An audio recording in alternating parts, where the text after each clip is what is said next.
I want to thank you guys for having me here, and thanks to Ed and Barb for hosting me and taking me out to lunch. It's been great. My sobriety date is July 27th, 1996, so I've been sober 26 years and a little change.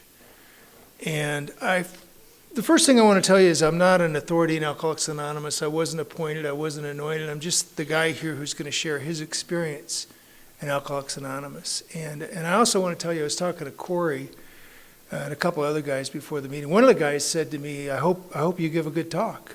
And I thought, I hope I did too. We'll see how that goes. But one of the things that Corey was telling me, he was talking about that he'd had some brain damage, and I've had brain damage. And I don't mean this to be flippant. I mean, like, I had brain damage. On June 25th, I had a stroke, which will get your attention, and they took me to the hospital, and I was in there for a little while, and I had to try to learn how to talk again, and I didn't have any ambulatory problems. I didn't have walking and motor issues, but the speech was really an issue for a while. And I've got peripheral vision issues, meaning that I can't see certain spots. I just have blind spots. The AA book talks about mental blank spots, and I identify with that. I've got these. I still have them. I can't see certain things. People will come up on me, and I'm not paying attention to them. I can't see them. And it's gotten better. And I'm going through therapy, but I wanted to tell you that, like, when I first started doing this again and people were asking me to talk, I was talking to a guy in Texas, and I disclosed, I said, man, I've had a stroke. I don't know if you want me to talk here because I've had some issues, particularly with speech. I mean, we have a local, it's kind of a nonprofit fundraiser where we have for our local office in AA. It's called the Chili Cook-Off, and I referred to it as the Cookie Chill-Off. So I kind of get stuff backwards. So if I get stuff backwards and you're new, just go with it. Don't worry about it. It's going to be okay. And I was talking to this guy from Texas, and I said, if you want me to not do this, I'll be, I understand that. He looks at me, man, no, we're from Texas. This will be great. This will be entertaining. And that's Alcoholics, because you never know what you're going to get in Alcoholics Anonymous. You never know. And I got to tell you, I'm really glad to be here. I'm glad to be anywhere, but I'm glad to be here.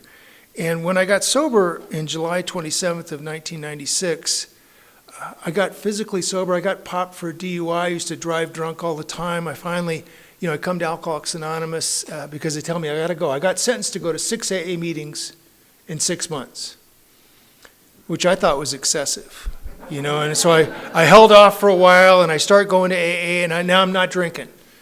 And again, this is my experience. It may not be your experience, but I don't know about you, but I hear things that aren't true. Some of which I say to myself, some of which is said from the podium of Alcoholics Anonymous. And it's well-meaning, but it's not in the book, it's not in the steps. We just say stuff. And what I would hear people say is, don't drink and go to meetings, which is good practical advice, but really doesn't have anything to do with the program of Alcoholics Anonymous. It sounds like it on the surface, but it really doesn't. They say meetings, meetings, meetings. Meeting makers make it. Just don't drink and go to meetings, 90 meetings in 90 days. And there was an elderly lady that used to say to me, don't leave before the miracle. So I'm hunkered down waiting for the miracle. But I'm not doing anything other than physically going to meetings. I'm not doing the program of Alcoholics Anonymous. I'm not doing the 12 steps. I'm just going to meetings, and I'm waiting for the miracle to happen, and the miracle ain't happening. In fact, I've convinced myself of my alcoholism more about not drinking than about drinking. Because when I stopped drinking, it got worse. I thought it was going to get better, and it got worse. It was awful. I couldn't stand it. I was hearing a lot of white noise. I was very agitated. I was irritated. I was a jackass at home, at meetings, at work. I would go to meetings, and old-timers would look at me, and they'd go, "Lamb, Just sit down, Lamb. And for God's sakes, don't talk to any newcomers, because they still have hope, And it was just really bad. So I'm just white knuckling it. And when I finally got a sponsor, what my sponsor used to describe, he said I was like a dog on linoleum. A lot of activity, but nobody was getting anywhere. I wasn't getting anywhere, because I wasn't in action. I didn't understand the difference between activity, which is important. Like what we're doing now is an activity. But that's not an action. An action is the 12 steps of Alcoholics Anonymous.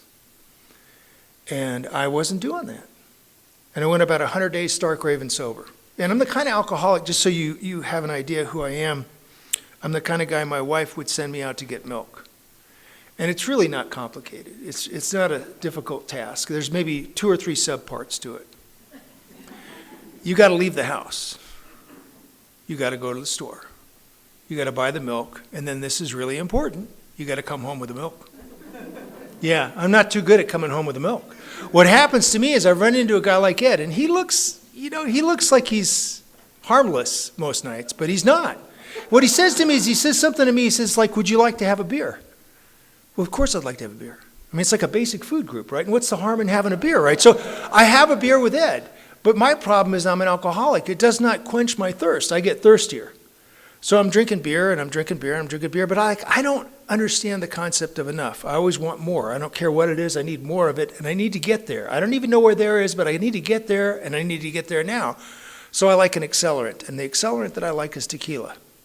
So I'm drinking beer and shooting tequila. I'm drinking beer and shooting tequila. 3 days later, I come to. I used to call it time travel. I now realize it's just passing out. It's blacking out. It's a skill set that many alcoholics have. Non-alcoholics don't have it.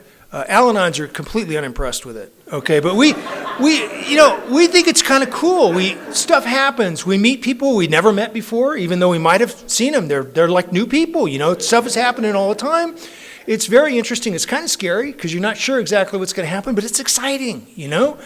And I come to after 3 days, and I'm selfish and I'm self-centered, but I'm not entirely inconsiderate. I realize, oh man, I got to go get the milk. Right? Right. So I go get the milk, right? And I buy the milk, and I come home, and I show my wife, Lynn, I go, like, hey, baby, I got the milk. She's not impressed.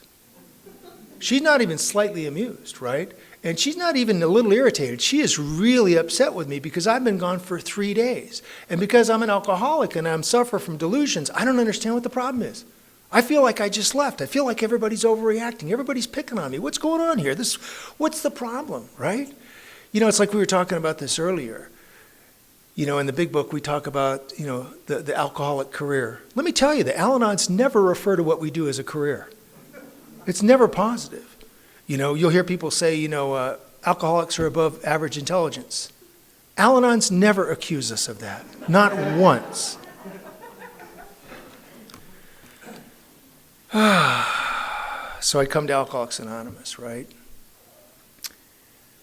And I'm going to Alcoholics Anonymous, but I'm not really in action. And I go 100 days stark raving sober, and I go on a business trip. I trial lawyer by trade, and I'm doing some depositions, getting ready for a trial. I get done around midweek. I'm back in the hotel room, and I'm in Pittsburgh. And people have told me things like, you should check out AA locally, you should do all this. I don't do any of that stuff, right? I'm just not drinking. I'm not drinking here. I'm not drinking. And I'm in my hotel room, and I'm not drinking, so I'm thinking. I'm doing a lot of thinking, and I'm thinking about drinking, right? And what happens is I have kind of a meltdown, and I don't drink, I basically, you can call it the dumb luck of the alcoholic. Norm Alpe used to call it seconds and inches. I believe it's a grace of God, but I would have never used that phrase back then. I go back to the airport, I go home, I get up the next morning, and I've got a plan. Because I'm a newcomer, and I've got a plan. And if you're a newcomer, I'm not trying to be mean or crude, but I know you got a plan. And you've got a plan, everybody's got a plan, and we think our plans are brilliant because we created them. Now, what I've discovered about the newcomer plan is they are shrouded in this cloud of stupidity and ignorance that the newcomer cannot possibly fathom. But if you hang around a while and you tell somebody your newcomer plan, particularly a guy or a woman who's been around a while, they'll tell you about the newcomer and probably laugh their butts off, right? And hopefully you'll be able to see the futility of your plan. But I thought my plan was brilliant. My plan was, I was in the Army for about 13 and a half years. I'd gone from 1980 to 1993. I started out in the infantry. I went through airborne school. I went through ranger school.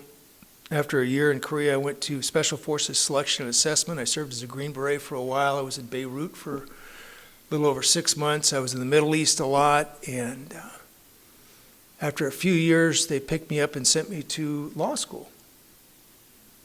I became a JAG. And I did it for about 13 and a half years. And when I got out of the Army, after 13 and a half years, I was a major. I'd been promoted earlier. I was working in the Pentagon. And my job was I was the intelligence oversight advisor to the United States Army, which should concern you. And my job was essentially I went around to classified units, special mission units, and I would coordinate with them. And I had the ability back then to have what are called blanket travel orders, which usually only general officers, flag officers have. And a blanket travel order just allows the individual to not have your order reviewed, meaning I can go anywhere I want to, and I can submit reimbursements because it's classified. They'll pay me and I'll go. And I remember I'd come back one time and I'm in the Pentagon and I'm talking to the pay clerk and I'm talking to her and I've given her all these receipts and she looks at the receipts and she goes, "Oh, you were in Panama," just making conversation. "What were you doing in Panama?" And I, without hesitating, I said, "Well, I can't tell you that, that's classified." Which was true, but after I left and got my pay, I realized, what was I doing in Panama? I mean, I remember going to Thailand. I know I was in Thailand, but apparently these vouchers, these receipts say I was in Panama for like a couple of, what was I doing? I don't know. And I realized that eventually I was going to get caught. So I resigned my commission. I quit. And now I'm still drinking and I'm in the large international law firm, and after a few years I get sober because I had this meltdown and I remember I come back from this trip that I was in Pittsburgh, and because I've got the newcomer plan, I'd acquired some things that I had in the military that I hadn't returned. I had them in a kit bag. We call it a go bag. I had some weapons, some demolition, and I had 13 passports. And these passports have got my photograph, but there were different names from different countries. And I got to tell you, I didn't even think of it as stealing at the time. I really didn't. I just thought, I mean, this might come in handy one day. I might need this, right? And what my newcomer plan is, I'm going to take my blue tourist passport, my regular passport with my name and my photograph on it, and I'm going to leave the country. It's important to leave the country on your name. Then I'm going to head east. I'm going to go up to British Columbia. I'm going to head east. I'm going to fly probably to Europe, spend maybe a week. I'm going to flip passports, flip identities, and Steve Lamb will cease to exist. And then I'm going to go back to British Columbia and I'm going to head down to Costa Rica because I've got some former Army associates of mine that are doing some interesting marketing and distribution up in Costa Rica. That's my newcomer plan. And I lay all this stuff out and I realize that the 13 passports that I should have turned in 1993, they're current, they haven't expired, but my blue tourist passport has expired. So I can't execute my seemingly brilliant newcomer plan. I'm just beside myself. I don't know what to do. I go to a meeting, and I made a really big tactical error. I talked to a guy who wound up becoming my grand sponsor without my permission, by the way, and he was talking to me about sponsorship. And he kept talking about how important being a sponsor was, and I remember thinking, I haven't done that. So I went up to Jim after the meeting and I looked at him right in my shoes because I couldn't look at him in the face, right? And I said, Jim, I heard you talking about sponsorship. I've been around about 100 days. I think I should probably interview for a sponsor. And he starts cracking up because, and if you're new, that sounds stupid, but what I'd heard, what people were telling me, find somebody that has what you want, right? So I'm thinking, I got a complex set of social issues. Not anybody can sponsor this, right? And so I need to ascertain, I need to determine who the appropriate sponsor is, so I need to interview them, right? I'm explaining this to Jim. And he's looking at me and he's like, "Man, you are pathetic." And he takes me outside, he introduces me to a guy named Michael. And he says, "Steve, Michael, Steve, sponsor, sponsee, go with God." And he walks away laughing. Not what I had in mind. And I'm thinking, this is wrong. I'm not, but Michael's all excited. He's just been delivered a new fish. He gets out a piece of paper and a pen. He writes his name and his phone number. And he asks me some questions. He says, "You got a big book?" I'm like, "Yeah, I got a big book." Now, I'm not saying this, but I'm thinking, I'm not reading it with him. There's no way I'm not reading it with him. I don't even know this guy. He says, "Do you have a 12 and 12? "Yeah, I have a 12 and 12. And again, I'm thinking, I'm not reading it with this guy. And he says, "Good, you're going to be there Monday night at 6:30, and I'll see you there. What I want you to do is I want you to read the big book from the very beginning through the doctor's opinion. Highlight what you agree with, what you disagree with. If you've got any questions, go ahead and write them in the margin. It's your book. We're going to use it. And read the first chapter in the 12 and 12, which is on step 1. And then when we get done, we'll meet and we'll talk and we'll discuss what we've read. And I swear to God, I'm sitting there thinking, there's no way in hell I'm doing this, right? And what I heard myself say was, okay. Because unbeknownst to me, I'd been beaten into a state of reasonableness. I got nothing, right? So he leaves and I show up, I do the reading, get the highlighting, read the 12 and 12, I show up at his house. I sit down with him, he tells me a little bit about himself, which apparently is obligatory. I really didn't need the information, but he's talking to me about himself, and then he gets to my favorite subject, me, and I talked about me, and I told him about my newcomer plan, which he thought was hilarious. And then he says, okay, open the book, let's start reading. I said, no, I was there. I heard what you said. I've read the 12 and 12. I've taken notes. I'm ready to have a discussion about it. He goes, no, open the book, let's start reading. I said, no, really. And I showed him in the book. I got the highlighting. I got questions. I had questions. Some of this stuff really wasn't even written very well in my mind. So I'm like, I could correct a few things, right? And Michael's like, no, this is what we're going to do. What we're going to do is we're going to take the big book, and we're going to read it. From the beginning to the end, we're going to go page by page, paragraph by paragraph, line by line, through the whole book. And my thought process was, oh my God, this is a level of lameness that I never thought was possible. This is unfathomable to me. And like I said, I'm judgmental, I'm delusional, so I come to conclusions that are not based on the facts. And I figure, okay, he's probably stupid. He probably can't read, right? But like I said, I've been beaten into a state of reasonableness, and I got nothing, so I figure I'll read with the guy, right? Maybe I can help the guy, I don't know. Give him a little assistant, right? I find out later that my sponsor, who's still my sponsor to this day, has got a master's degree in nuclear engineering. He was the chief technology officer for, I believe, the largest gaming company in the world. And when it went from private to public, he did very well. He financially is not strapped in any way at all. And he reads real good. He doesn't have a problem reading, But I'm just an idiot. I don't know what's going on. So I'm reading to this guy. And I got to tell you, if you're new and you look at the big book and you read the 12 steps, or you look at you got the 12 steps. So you look at the 12 steps, right? There's this, okay. Really? I'm thinking, that's it? That's the answer? That's the program of recovery? That's my design for living? And because I'm judgmental, I'm looking at this, this is ridiculous. In fact, I'm thinking of 4 and 5, and I'm thinking, I know what that is. That's like confession. That's evidence. Not doing that. No. And that's not the bad one if you're new. The bad one is 8 and 9. 8 and 9. And I got to tell you, I'm not stupid. I know it's their money. But some of them don't even know I've got it, right? And how is me giving them their money going to help me stay sober? It's unrelated to in fact, I've got financial problems. I need the money step. I'm looking for the money step. The book unfortunately says that the spiritual always precedes the material. But I don't get any of that. None of this stuff makes any sense to me. And if you're new, my experience is none of it makes any sense until you do it. People come into Alcoholics Anonymous and they say some things that are true. They say things like AA is for the people that need it. And then they'll say AA is for the people that want it. I think both of those things are true. But they're largely irrelevant if you're not in action.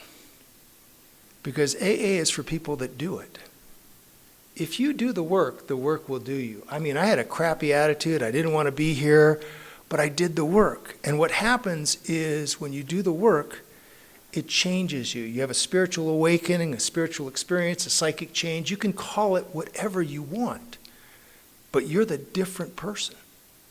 You get changed. You get transformed through this process. And it is absolutely amazing and alarming and befuddling and beautiful all at the same time. And you don't have to agree with it. You don't have to believe in it. You just have to do it. And that's what's happened for me, and that's come true for me. And I got to tell you, when as I'm sitting there with Michael, and The first step, I'm powerless over alcohol. I got it. I heard about the milk. My life's unmanageable. I've come to believe that a power greater than myself can restore me to sanity. First of all, I'm having a real difficult time with the whole concept of sanity. I'm thinking I'm out of my mind. But he explains to me it's not like the legal form of sanity. It's just the inability to avoid drinking and doing other party favors that some of us like to do. And having, kind of a sober lifestyle, really, being a good person, right? Having some principles. But I'm like, okay, it's possible. I got it. Book talks about it. Is it possible? It's possible. Unlikely, but it's possible. But now I got a problem because I know we're talking about a higher power. We're talking about God. And I'm the kind of guy that, like, when people would get to, we'd go to these meetings and the old timers would tell me things like, find God or die. And I'm thinking, I not only don't want to find God, I'm kind of hoping he doesn't find me. I've done some bad stuff. This isn't going to go well. I've read ahead. There's going to be an 8 and a 9. This isn't going to go well. I don't want to do this. I don't want to find God. And he's like, well, you got a problem with God. I'm like, well, yeah. He goes, well, why don't you look at it as a placeholder for an experience you haven't had yet? I'm like, huh? He goes, we have a lot of old ideas. The oldest of old ideas is the old idea that we have often about God. Why don't you allow yourself the opportunity to have an experience, to build that yourself? I don't know what the guy's talking about, right? But I'm like, it's possible. Okay, it's possible. Now I'm right up in step 3. I got to turn my will and my life over to this thing that I don't understand. I don't understand it. I don't understand it. How do I understand it? He says, when you experience it, you'll understand it. He says, like gravity. We can have a discussion about gravity. There's a scientific equation for gravity. We can drop this phone. You can watch it. You can see it. You can observe it. You will understand it if you take the exercise of going to the top of your roof and jumping off. The moment your butt makes contact with the ground, you'll understand gravity. And that's exactly like Alcoholics Anonymous. But I'm like still having difficulty with this. And he says, look, do you like music, Lamb? Yeah, I like music. He says, do you know anybody that doesn't like music? I said, no, I think pretty much everybody likes music. He said, what type of music do you like? I like blues and rock. And so Michael says, well, if you like blues and rock and you were talking to a guy in AA, would you insist that they listen to the music that you like to listen to? I said, no, that doesn't make any sense. You like the music that you like. He said, exactly. That's precisely like the concept in Alcoholics Anonymous of a higher power. We're just suggesting that you get into rhythm and harmony with a tune that makes sense to you. You can sing your own tune. You can change the tune. He asked me, he said, do you ever sing in the shower? Okay, it's kind of a personal question. But yeah, I do from time to time. He goes, do you always know all the words to all the songs? No. I make stuff up. He goes, exactly. If you sing along with me, you'll be fine. You'll develop your own concept of what makes sense to you. And that's been my experience. I got to tell you, I sponsor a lot of guys. I got guys who are Catholic, Protestant. They've gone back and forth. I got a Buddhist, a Hindu, Jew, Muslim. I have a Druid. We're talking like Stonehenge. I don't understand this. He's not my spiritual advisor. I don't have to understand it. I have guys that find a God of their understanding on a surfboard or walking through the woods. I have one guy who's Jewish. He likes Buddhism. He calls himself a Buju. It's all good. It's all good. But now I got to do this inventory, right? And so, and there's a lot of different ways to do an inventory, and I'm not going to tell you how to do an inventory.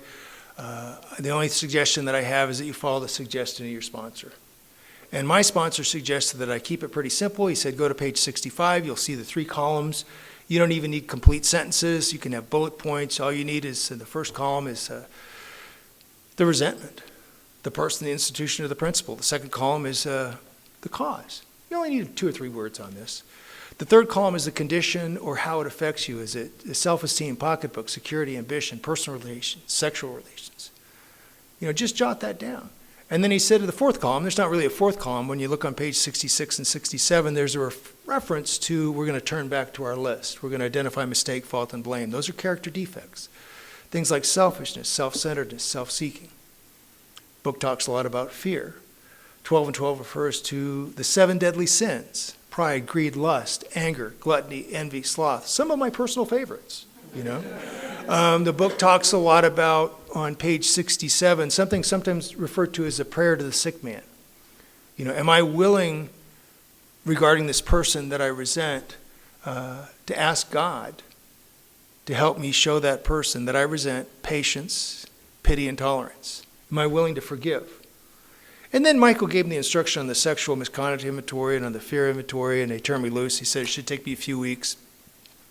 It took me about 5 weeks. 2 or 3 weeks to think about it and 2 or 3 weeks to do it. Because like the book says, it's simple but not easy. The simple part is the written instructions. The not easy part is me and my ego, which tries to separate me from you and from God. But I finally get this done, and I got this inventory written out, and I'm meeting with my sponsor, and I'm going to read him my 5th step. And if you're new, I want to tell you the first person on my 5th step. Even though we share in a general way in Alcoholics Anonymous, I want you to understand how simple this process can be. Not that this is how you need to do it, but I want you to understand my experience with it. So I'm doing this inventory. I'm reading first person. I'm resentful at, 2 words, my father. Second column, 2 words, deserted me. Now, like the book says, Michael's prepared for a long talk. I explained to him, I'm 4 or 5 years old. I'm living in Las Vegas, Nevada. My father leaves. He's in the Air Force. He goes to Vietnam. He doesn't die, but he stays there for a number of tours. He joins an outfit called Air America. He meets a Thai woman, Lian Thong, marries her, apparently before he divorces my mother. I don't see a lot from my father. I've hardly heard from him. I'm 37 when I get sober, 38 by the time I'm writing this inventory. I've seen him a couple times in the last 3+ decades, hardly spoken to him. He deserted me. Third column, what does it affect? Everything. Self-esteem, pocketbook, security, ambition, personal relations, sex relations. Other than that, it's going pretty good, but this is a big deal, right? And now I got to identify these character defects. I think I identify things like anger, and I get done and I read it. And Michael says to me, okay, you've read this. I think you just said to me that you've read this inventory, but you're not going to do amends, right? Because you talked about you don't want to forgive. So, yeah. Okay. He said, well, look, we're just reading the 5th step now, but we're going to get to that eventually. It's a program of honesty, open-mindedness, and willingness. And I have some questions. I did not know this was going to be an interactive process. I thought I was going to read it and go on. He's like asking me questions, and he says, I want to make sure I understand you're resentful at your father, right? Yes. He deserted you when you were a young boy. Yeah, that's right. And you've got some residual anger. You got a lot of fear. And you don't want to forgive your father. I'm like, yeah, that's right, Michael. Like I said, I don't want to forgive him. I'm not. It's not going to happen. He goes, all right. He goes, well, you remember when you first met me and we went to the book and you told me about that newcomer plan that you've got? I said, yeah. He goes, well, you talked about you were going to take these passports and you were going to go to Costa Rica, right? Yeah. And you've got a wife and a daughter, right? Yeah. And he goes, and you weren't planning on taking them with you, were you? Now, already I know this is not going to go well, right? And I'm like, yeah. And he goes, well, you never said to me that you were planning on deserting your wife and your daughter, but is there a functional difference between what you were planning on doing and in what your father actually did? And I thought, oh, this is not going well at all. This is, and I'm kind of stumped because I'd never considered that. And I said, well, if you look at it that way. And that's why in the 5th step we talk about we admit it to God, to ourselves, and to another human being, the exact nature of our wrongs, because I can't see it. I can't see who I am and what I've become. I can't see that I've become my father. The thing that I detested the most is I'm like him. This is awful, right? But I need somebody, in this case a sponsor, to hold a mirror up to me to reflect me back to me. And he does that, and it's a spiritual experience if you're new. But I'll tell you, it's not the kind you're happy about. You know, it's we talk about the white light spiritual experience, the kind that Bill Wilson had. My sponsor jokingly refers to it as a black light spiritual experience. What does he mean by that? You've seen the movies, the crime movies, right? Somebody's been killed, they've been murdered, right? So the plainclothesmen, they put out the police tape and everything, and then the detectives come in and they kind of look around. They don't want to disturb the site. Then they call the CSI, the crime scene investigator. And he or she comes in, and they usually have like a toolbox, and they walk in, and she'll come in, the CSI will come in, and they'll open the toolbox, and they'll take out something called luminol, and they'll spray all around the room with luminol, and then they'll turn off the lights, and they'll turn on a black light, because when blood spatter is evident in luminol through black light, you can see it, just like I could see my character defects. So I'm not really particularly happy about this, right? I read the rest of the inventory, I get home, I get quiet, I review what I've done. I think it's been pretty good. You know, I do 6 and 7, and I got to tell you, I said the prayer, I didn't mean it. My experience with 6, 7 is it means a lot more to you, a lot more to me as you continue to do it. It's interestingly, we do the steps linearly, but once we've gone through them in a process and we're taking another person through, they kind of fold into each other and come back and boomerang right back in your butt, you know, and it's something that's unavoidable. And it feels uncomfortable, but it's part of the transformative process. And I'm going through this, and my sponsor tells me I got to make a list of proposed amends, and I got to start making amends. So I start making amends. He's talking to me about my father, but I am not making amends to my father. That ain't happening. I'm making amends. I'm paying back some of the money. I'm making amends to the wife. I'm back in the big bed. I don't quite have the crossover privileges that I think I deserve. But, you know, things are going better, right? And now I'm sponsoring all these guys, right? I'm taking all these guys through the steps. They're getting sober. They're staying sober. They're taking other guys through the steps. You know, I'm a man of God. Just ask me. You know, I'll tell you. I have a slight problem with spiritual pride. And I will tell you, newsflash, when you got spiritual pride, everybody else knows you're a jackass but you.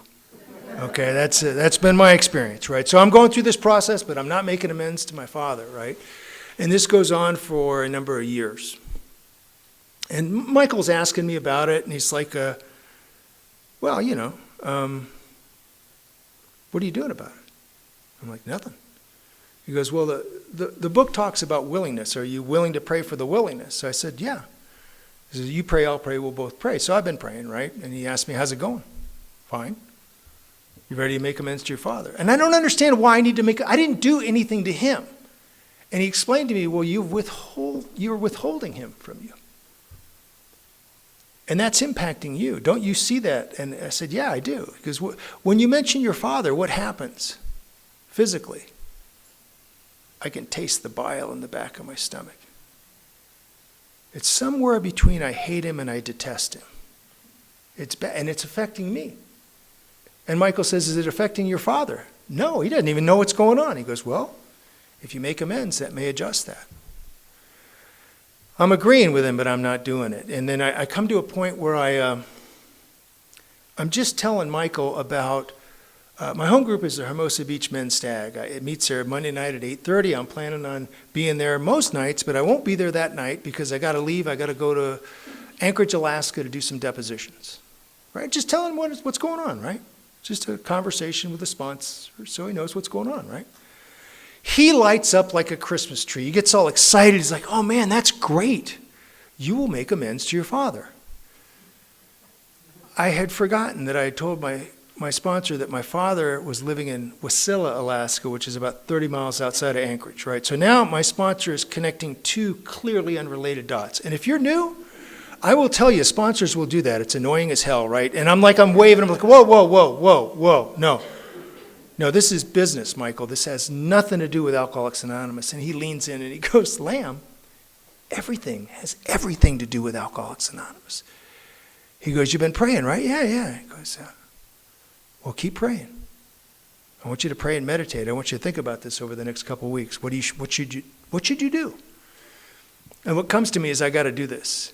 And it wasn't like I had a white light flash or anything. And frankly, the candid truth is, as I was reviewing this and doing inventory, I realized I am sponsoring like all these guys.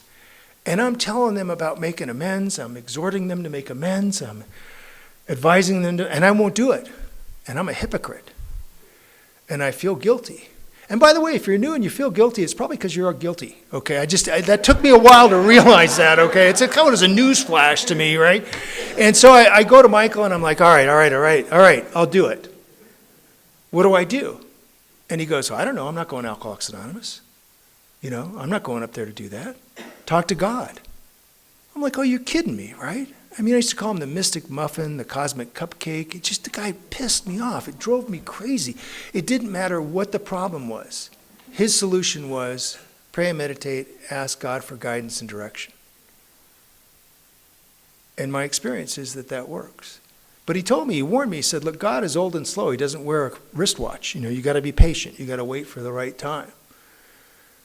And I'm like, all right. So I call my father. He says he'll see me. I fly up to Anchorage. I don't know what I'm going to do. I got nothing, right?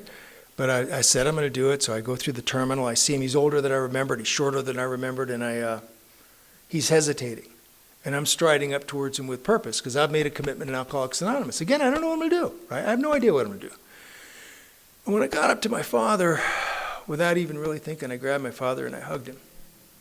And he buried his head right here in my shoulder and mine in his shoulder. And he cried and I cried and forgiveness occurred. And all I had to do was show up and get out of the way. Alexander Pope once said, to err is human and to forgive is divine. We make a lot of mistakes, but it takes divine intervention, usually with a sponsor assist. And that's been my experience. And I had some discussions with him, and I made amends to my father. And father was restored to his son, and a son to a father, and that's Alcoholics Anonymous. I didn't hate him anymore. He didn't make amends to me. Doesn't have to. He's not an AA. No big deal. This goes on a number of years. And my father died last year. He had congestive heart failure. And he couldn't, he was in the hospital because of the COVID protocols, but he didn't have COVID, but nobody could go see him. I couldn't go see him. My stepmom, Leanne Thong, couldn't go see him. Nobody could go see him, but we could call him on the phone. And he died in the hospital. And while he was in the hospital, we had taught him how to use FaceTime so he could use the phone to call us. And he would call us on FaceTime. But he was, he was 87 years old, I think 88 at the time maybe, and not very technologically savvy. So I would explain to him, you got to hold the phone up to your face because it's FaceTime, Dad. But he couldn't hear very well, so he'd put it up to his really hairy ear. So I'd have these conversations with my father with his very hairy ear.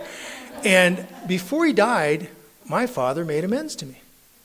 Yeah. Well, don't get overly excited. It wasn't a very good amends. I mean, I'm not judging, but if he'd been a guy that I sponsor, I would have suggested he do it differently. But I got to tell you, this is my father, and he bumbled through it, and he made amends. And it was perfect. It was perfect, and nothing was unresolved between us. And I knew through this process that forgiveness was not only attainable and possible, but it could be granted to me and I could convey it on others, because I thought it was impossible. And we talk a lot about acceptance in AA, and acceptance is cool. You feel good with acceptance. But I can accept you and still be resentful against you. Forgiveness. That's what gets you through the resentment. And it's tough. It's tough sometimes. We resist. I resisted. But I know that this process works, and I know that the forgiveness works, and I know it because in 2016 I got shot. And I've been shot before when I was in the Army, but it was kind of a minor flesh wound. My team sergeant said it was minor. I've never thought getting shot was minor, but it's kind of like they told me that I had a minor stroke. It's like, have you had a minor heart attack, Ed? It's like, yeah, I don't know. But I got, this time when I got shot in 2016, it was in May of 2016, and it was pretty significant. I was in Badger, California, which is a beautiful, idyllic place. Very, very beautiful. It's kind of like where you were up there. There was a beautiful canyon that you guys were in, and it's a beautiful area. And we had this cabin, and I'm sitting at the cabin. It's a Saturday morning, and I'm sitting on my bed, minding my own business in this cabin, and it's a 2-story cabin, so there's a guy above me. Not quite as nice as Sundance, but it's a nice area. And I'm sitting there, and this guy thought it'd be a good time to clear his Glock 9mm weapon, which is ordinarily not a problem. But he missed a rather critical step. He forgot to remove the magazine. So what happened was when he pulled the slide back and released the slide, he actually jacked around. And he's above me, so he's pointing at the floor, but that's the ceiling above me, and he pulls off around. And it goes through the ceiling, and it enters my chest right here, right above my heart.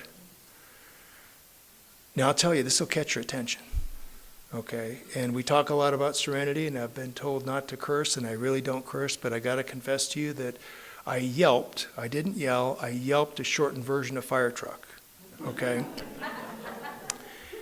And I grab a towel. I'm stopping the bleeding. I'm like, wow, and this guy comes running downstairs. He comes around the corner. He looks at me. He goes, "What happened?" I'm like, "You shot me." That's what happened. And he starts freaking out. He is absolutely freaking out. And I'm sure part of it was he was concerned about my welfare, but he was probably concerned also about the potential criminal liability for shooting a guy, right? And a really weird, bizarre thing happened to me that is not my nature. I'm trying to calm him down. I'm like telling him, "It's going to be okay, don't worry about it." I mean, this is not me. I don't know about you, but if I had gotten shot, this happened around my 20th birthday. If this had happened, 20, 22 years earlier, I would have been 10 different shades of pissed off. I don't know what your idea of a justified resentment is, but getting shot, that ought to be pretty high, right? But I'm go right through acceptance to forgiveness, and I'm cool. And I don't even understand, I don't even realize that I'm doing this because I've been changed through this process that we've talked about. But I got to go to the doctor, right? I go to the hospital. We go down the road to Visalia, to Kauai Medical Center, and I'm at the emergency room, and I ask him, I need to see somebody, and they say, "Can we help you?" Now, I'm holding a bloody towel, right? I'm thinking it's pretty obvious, right? But I said, "Yeah, I've been shot." So they go into high alert. And I'll tell you, when you're in the emergency room and you tell them you've been shot, everybody else is not being paid attention to. Broken bones, whatever. They got a gurney, they're strapping me in. They got a cardiothoracic surgeon attending. They do an x-ray. They find the round. If you're curious, I still have the round. It's embedded in my sternum. It came in from the back, and it's embedded in my sternum. So they're looking at this, and they're analyzing stuff, and they're checking out, seeing where I'm bleeding. And after about 15 minutes, the cardiothoracic surgeon says to me, "This is bizarre. This is crazy, actually. This bullet went within a couple millimeters of your heart. You missed all your major arteries. I don't know how this happened, but the bleeding has stopped, so we're going to observe you for a while."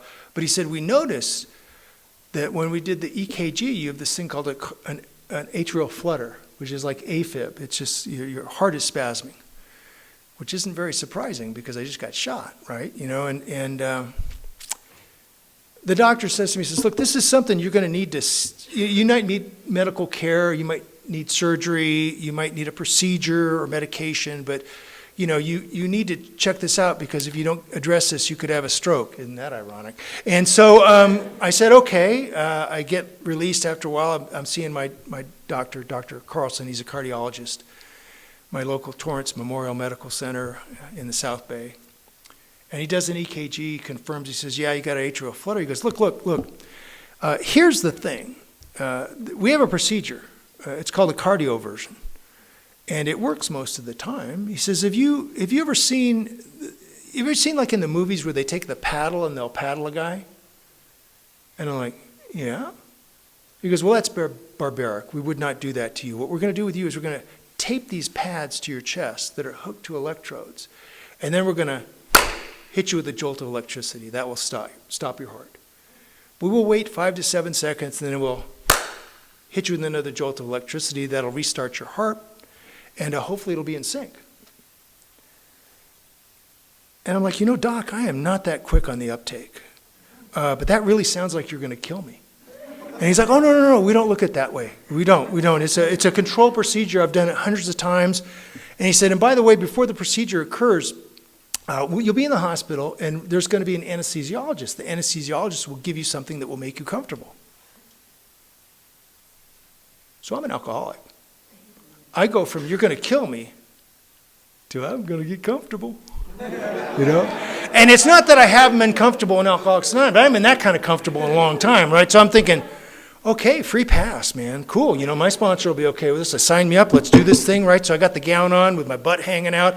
I got the pads on, and Dr. Carlson's here, and the anesthesiologist walks in. He's got a syringe of comfortable. And I am watching him all the way across the room because he's my new best friend, right? And he gets up and he makes a little small talk with me, and then the next thing I know, Dr. Carlson's leaning over. He's like, how you doing? I'm like, I'm good, Doc. He goes, well, how do you feel? I said, I feel fine. I'm ready. I'm ready to do the procedure. Let's do the procedure. He's like, oh, no, we did the procedure. The procedure over. We think it went pretty well. I'm like hell, where's the guy who was going to make me comfortable? You told me I am arguing with the cardiologist about general anesthesia. And if you're young, you probably won't understand that. But the older people will understand that in the old days, when they would give you general anesthesia, they would tell you to count back from 100. And you'd go 100, 99, 98. And I'm waiting for 99 or 98, right? And it ain't happening. I found out later they got this stuff now called propofol, which is what they gave Michael Jackson. They just gave me the correct dose. And the problem with propofol is you're here and then you're here. There's no 99. It's very disappointing. I tell you, I think it's bad dope.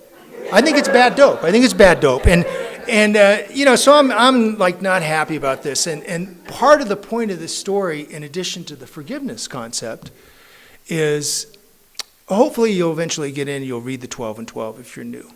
You read the big book, read the 12 and 12. In the 12 and 12, in chapter 10, there's a lot of discussion about the various forms of inventory that we do. But there's also a discussion about how many of us like to take an occasional retreat. We get away from the clamors of the world. We go to a safe, serene, secure environment. Maybe do a little step work, somebody who's got a lot of time takes us through some spiritual practices. Maybe a religious person takes them through, but it's a safe, serene, secure environment. I got shot on an AA retreat. I was leading the retreat. I'd given a talk the night before on unity, which I thought was pretty compelling, but apparently the guy that shot me was not paying attention, okay? But the best part of this is the guy that shot me, I sponsor him. I sponsored him then, and I sponsor him now. And I submit to you that without AA and without forgiveness, that would have never happened. I will also say, because this has come up since I've told this story before, if you're new, do not shoot your sponsor. And I am not telling you to shoot your sponsor. I'm just telling you that some weird stuff happens in Alcoholics Anonymous. And it's not necessarily happening to me or to you. It's just stuff that happens. And the only thing that we're really responsible for is how we try to respond through God's grace and through the help of the men and women in the fellowship of Alcoholics Anonymous. And that was a big thing for me. That was a big thing for me. A few months after I got shot, I went to a conference, and I was doing this conference and giving a talk, and because they've been told you're supposed to thank people, whether you like the talk or not, they're lined up thanking me for the talk, right? And we go for a while, there's a few hundred people there, and there's an elderly woman, and she gets up in front of me, and she thanks me, and she doesn't let go. She's holding my hand. And I'm trying to pull out. She won't let go, right? And I'm hanging on. She goes, I know why God saved you after you got shot. And I thought, okay, here we go. We're going to have a moment, It may be sweet. It may be spiritual. It may be crazy. Who knows? But, I've been taught just be nice. And she says, God saved you because obviously God has more work for you to do because God needs you to help other people in Alcoholics Anonymous. And I'm thinking, that is really sweet. I do not know that my sponsees would agree with that, but that's really sweet.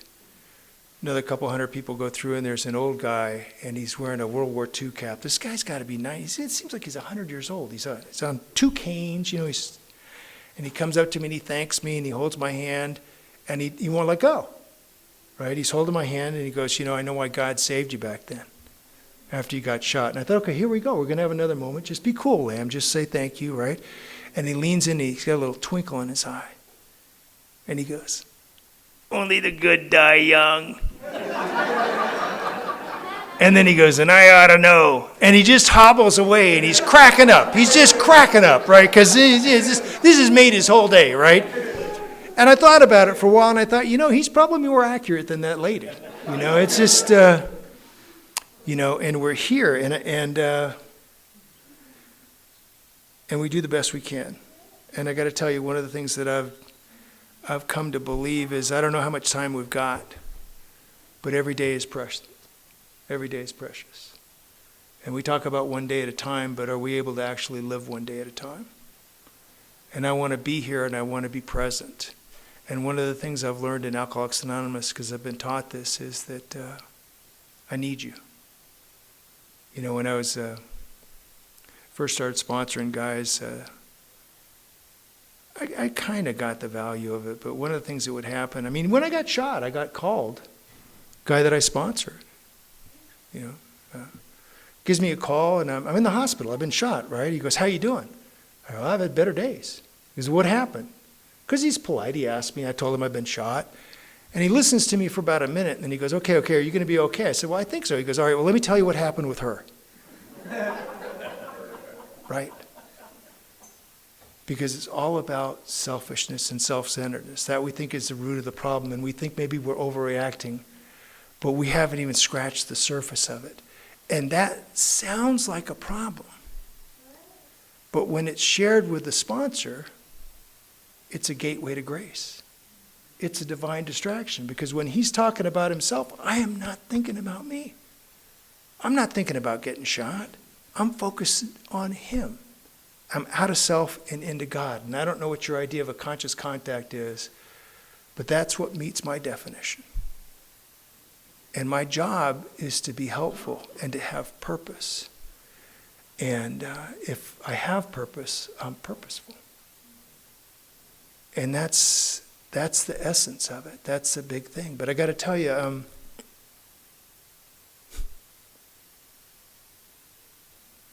spirituality is an interesting thing. And I believe it, I've experienced it.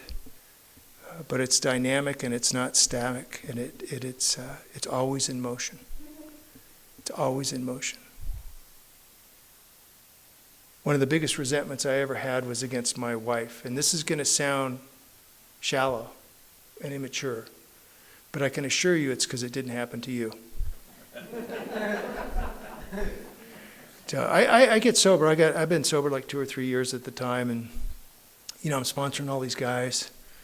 I'm a man of God. Just ask me, and I've been back in the big bed. But what my wife does is she takes the trash and recycling, and she puts them on the stoop every night. So clearly, I'm the trash recycling guy. I really haven't been restored to full husband status. I intuit that, by the way, without, I don't even need to do any work. I just know that I'm pissed off. I'm writing inventory. I'm talking to Michael about it. He says to me, wow, well, have you talked to your wife about that? I'm like, no. He's like, why not? I said, well, I don't know if you know Lynn very well, but I pretty much know what she's thinking before she's thinking it. He goes, really? Do tell. We call that mind reading. It's kind of a significant character defect. But if you're not willing to address it, I'm going to suggest that you pray and meditate and ask for guidance and direction. So I do. I ask for guidance and direction. What comes to me is patience, tolerance, love, and understanding. And I pray for it, I ask for it, and I got it. And I'm doing the trash recycling. I'm okay. I'm all right. I do it every day. I take out the trash. Every once in a while I twitch, but I'm not writing inventory. I'm okay, right? And by the way, because I'm so spiritual, I got to tell all the guys that I sponsor what great work that I've done in Alcoholics. Not to brag, just so that they know and can appreciate the value of working the 12 steps of Alcoholics Anonymous, right? This goes on for 6 or 7 years. My dog, Zoe, dies, and before she died, she's a great dog. This dog was a beautiful dog, and we would take her out, and she'd go to the bathroom, and I would clean up. I would put it in a bag, and I would throw it in the trash. But on nights that I would go to a meeting, Zoe would leave the dog out in the backyard. Zoe would poop. Lynn would pick up the poop. But did she put it in the trash? No. She put it on the stoop with the trash recycling. So now I got dog crap. You know, I mean, I've dealt with the trash and recycling, but now I got dog crap. I know what that means. I'm talking to Michael. I'm pissed off. And he's like, look, you pray and meditate. So I pray and meditate. I ask for guidance for from God. I get it. Patience, tolerance, love, and I got it. No problem. This goes on for another 10 years or so.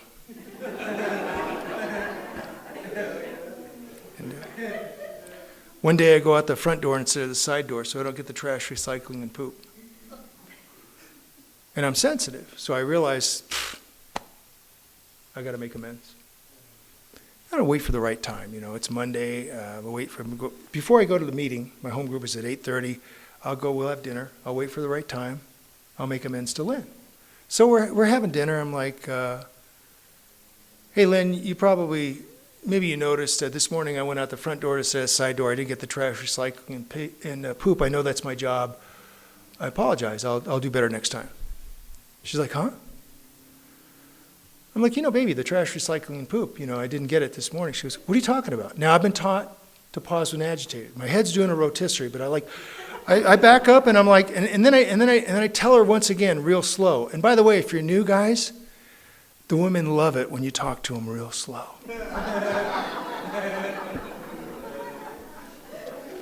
So she gets done patiently, and she looks at me and she says, Steve, I don't know what you're talking about. I mean, I leave that out there. I figure I'll get it in the morning, or the girls will get it in the morning, or you'll get it, but I don't really leave it there for you.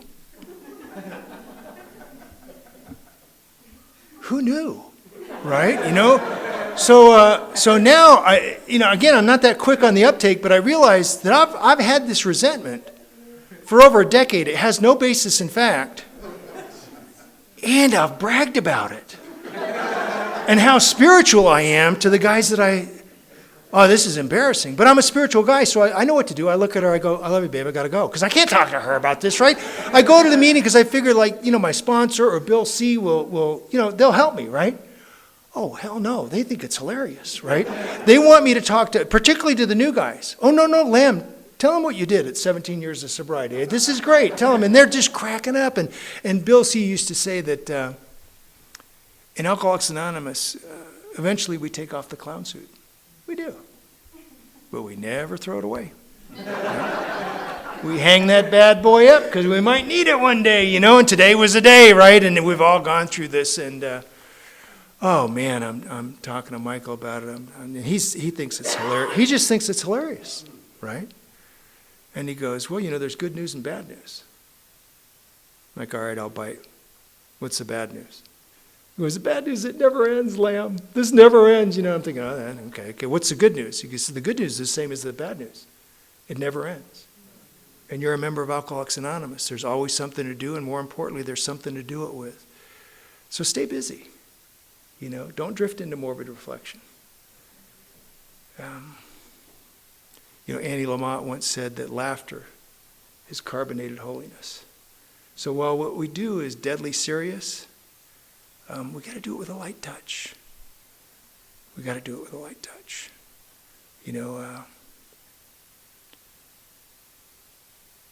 I've talked a lot in Alcoholics Anonymous. I've talked to a lot of guys about what I think, what my impressions are, and I've always felt that Alcoholics Anonymous is kind of like, it's kind of like God's amusement park. Yeah.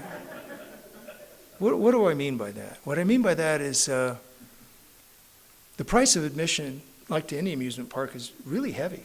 And the price of admission in AA is really heavy. The problem with alcoholics is nobody asks us if we want to pay. We don't ask us if we want to pay. It just takes us. It just rips us out of us. We're beaten into a state of reasonableness. We have paid the price of admission. And we're in the park. And we look around at the park and we notice that inside the park there's stuff in the park. There's meetings in the park. People are meeting in the park. There's rides in the park. A lot of rides. There's at least 12 rides. And there's guys and women that are hanging around the rides, and they're telling people to take the rides. They're suggesting they take the rides. Those are the 12 steps. And you don't have to take the ride.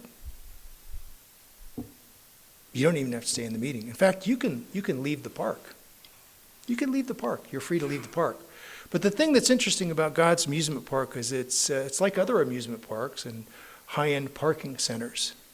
There are no in and out privileges. If you come back in, if you're able to come back in, you're going to have to pay another price of admission. And you may or may not be able to meet that price. You know, the rooms of Alcoholics Anonymous are littered with the chairs of empty men and women who are not able to pay that price. But hey, you're in the park. Enjoy the park. Enjoy the meetings. Stay in the park. But my suggestion is find those guys that are hanging around by the rides. When they ask you to take the ride, take the ride. What they'll do is they'll tell you when to throw your hands in the air and hoot and holler and have the best time you've ever had. They'll also tell you when to duck and cover. You'll need to do both when you take those rides. When you take those rides and you get done with those rides, you realize that you're going to stay on those rides your whole life. And eventually you'll be standing by the same line with the other old guys. You'll be trying to elbow them out of the way, trying to get the other person to take the ride. And if you take the ride, you will absolutely stay in the park. And you'll love being in the park. So I hope you take the ride. Thanks for having me here.